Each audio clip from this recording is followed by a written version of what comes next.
And let's continue with The Grey King by Susan Cooper, the final chapter, which is called The Waking, from the second part of the book, which is called The Sleepers. Will is having his confrontation with the Grey King, but because they can't face each other with their power directly, because it's almost certainly the case that one will destroy the other, Caradog Pritchard is now the vessel of the dark, which may drive him completely insane when it's done. Will called out in anguish, hardly knowing he did so. "Caradog Pritchard! Stop! Leave us alone! For your own sake, leave me alone!" There was nothing he could do. The momentum of their conflict was already too great. Like a wheel, spinning faster and faster downhill, Caradog Pritchard was gazing in childish delight at the lake of seething fish, rubbing his hands together, talking steadily to himself in Welsh. He looked at Will and giggled. He did not stop talking, but switched to English, the words coming out in half-crazed conversational stream very fast. "You see the pretty creatures? Now, so many thousands of them, and all ours, and doing what we ask. More of a match for 6 swans than you're expecting, eh? Doing back? Ah, you do not know what you're up against. Enough nonsense we have had now, my friends, and me, it is time that you are going to show me the dog. The dog, because anything you try to do to turn it against the will be of no use. No use at all. So I want the dog now. English you are! Tell me where I can find the dog, and my good gun is there in the car waiting for him, and there will be no more sheep killing in this valley. I shall see to that." He was watching Will, the little eyes darting up and down like like small fish themselves, and suddenly, once more, his gaze fastened on the sacking bundled harp. "But first I would like to know what is really under your arm now, boy. So I think you will show me that. If you would like us to leave you alone." He giggled again upon the last word, and Will knew that there was no hope now of reaching the side of the mountain, the place from which it would have been safest and most fitting to play the golden harp. He stepped slowly backwards in a smooth movement designed to keep Caradog Pritchard from alarm, and his caution woke up too late in the farmer's eyes. He slipped the harp out from its covering, laid it crooked in one arm, as he had seen Bran do, and swept the fingers of the other hand over the strings. And so the world changed. Already now the sky was a heavier gray than it had been. As the afternoon darkened toward evening and the clouds thickened for rain, but as the lilting flow of notes from the little harp poured out into the air, in an aching sweetness, a strange glow seemed very subtly to begin shining out of lake and cloud and sky, mountain and valley, bracken and grass. Colors grew bright, dark places more intense and secret. Every sight and feeling was more vivid and pronounced. The fish covered the whole swaying surface of the lake. Covering the whole swaying surface of the lake began to change. Flickering silver fish after fish leapt into the air and curved down again, until the lake seemed no longer burdened with a great weight of sluggish creatures, but alive and dancing with bright streaks of silver light. And out of the sky at the seaward end of the valley, down toward the lake, another sound rose over the sweeping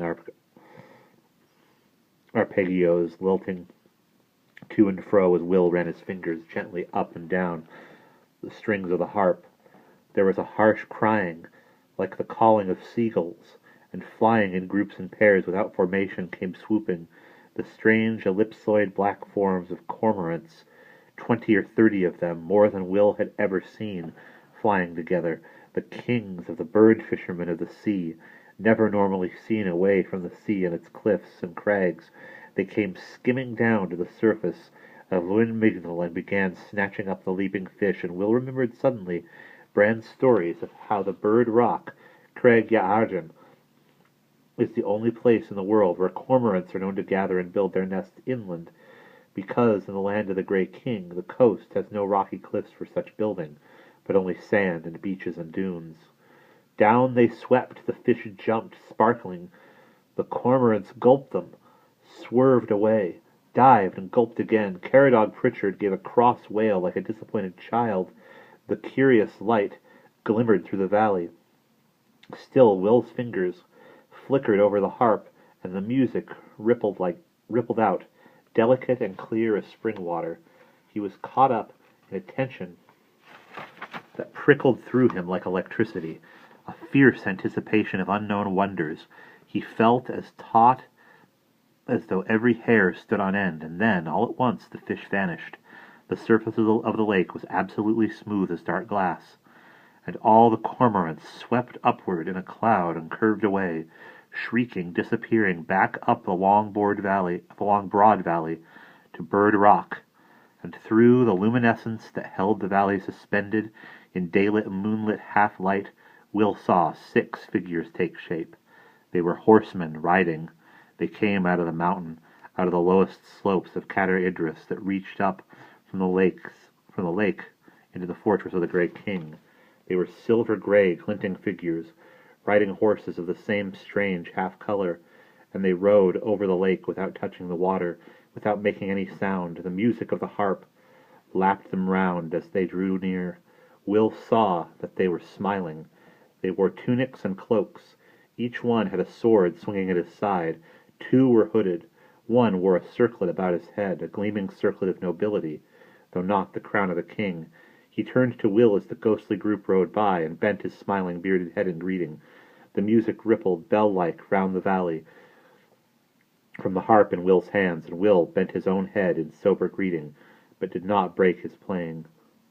The riders rode past Caradog Pritchard, who stood gaping vacantly at the lake, looking for the vanished wondrous fish, and clearly did not see anything else. "He has the power of the Great King," Will thought, "but not the eyes." Then the riders wheeled back suddenly toward the slope of the mountain, and before Will could wonder at it, he saw that Bran stood there on the slope, halfway up the loose scree, near the ledge that had broken his own fall earlier that day. The black sheepdog Pen was beside him, and toiling up the slope after them was Owen Davies, bent and weary, with the same blackness in his face that Caradog Pritchard wore. It was not for ordinary men to see that the sleepers, woken out of their long centuries of rest, were riding now to the rescue of the world from the rising dark. But Bran could see. He stood watching the sleepers, with a blaze of delight on his pale face. He raised one hand to Will and opened both arms in a gesture of admiration at the playing of the harp. For a moment he seemed no more than an uncomplicated small boy, caught up in bubbling wonder at a marvelous sight. But only for a moment. The 6 riders, glinting silver-gray on their silver-gray mounts, curved round after their leader, and paused for a moment in line before the place on the hillside where Bran stood. Each drew his sword and held it upright before his face in salute, and kissed the flat of its blade in homage as to a king. And Bran stood there, slim and erect as a young tree, his white hair gleaming in a silver crest, and bent his head gravely to them with quiet arrogance of a king granting a boon. Then they sheathed their swords again and wheeled about, and the silver-gray horses sprang up into the sky. The sleepers, wakened and riding, rose high over the lake and away, disappearing further and further into the gathering gloom of the Talyllyn Pass and beyond, until they were gone from the valley and beyond, and could be seen no more. Will stilled his fingers on the golden harp, and its delicate melody died, leaving only the whisper of the wind. He felt drained, as though all strength had gone out of him. For the first time he remembered that he was not only an old one, but also a convalescent, still weak from the long illness that in the beginning had sent him to Wales. For a flicker of an instant, too, then, he remembered what John Rowlands had said about the coldness at the heart of the light, as he realized by what agency he must have become so suddenly and severely ill. But it was only for an instant. To an old one such things were not of importance. All at once he was brushed aside, and a hasty, rough hand snatched the golden harp from his grasp. The power of the Grey King seemed to have gone from Caradog Pritchard, but he was not what he had been before it had come. "So that was what it was all about, huh?" Pritchard said thickly. "A bloody harp, a little gold thing, just like she was playing." "Give it back," Will said. Then he paused. "She? That is a Welsh harp. English. An old one." Pritchard peered owlishly at it. "What might it be doing in your hands? You have no right to be holding a Welsh harp." Suddenly he was glancing viciously at Will. "Go home! Go home where you belong! Mind your business," Will said. "The harp has fulfilled its purpose. What did you mean, like she was playing?" "Mind your business," Pritchard said again, savagely. "A long time ago, and nothing to do with you." From the corner of his eye, Will could see that Owen Davies had joined Bran up on the hillside, with Penn darting restlessly between them. Desperately he tried to will Bran to move away out of sight. He could not understand why he stayed there in the open, where a casual glance would show them to Caradog Pritchard. "Move!" he shouted silently. "Go away!" But it was too late. Something, perhaps the sheepdog's anxious wheeling, had caught Pritchard's eyes, and he glanced half-consciously up the mountain, and he froze.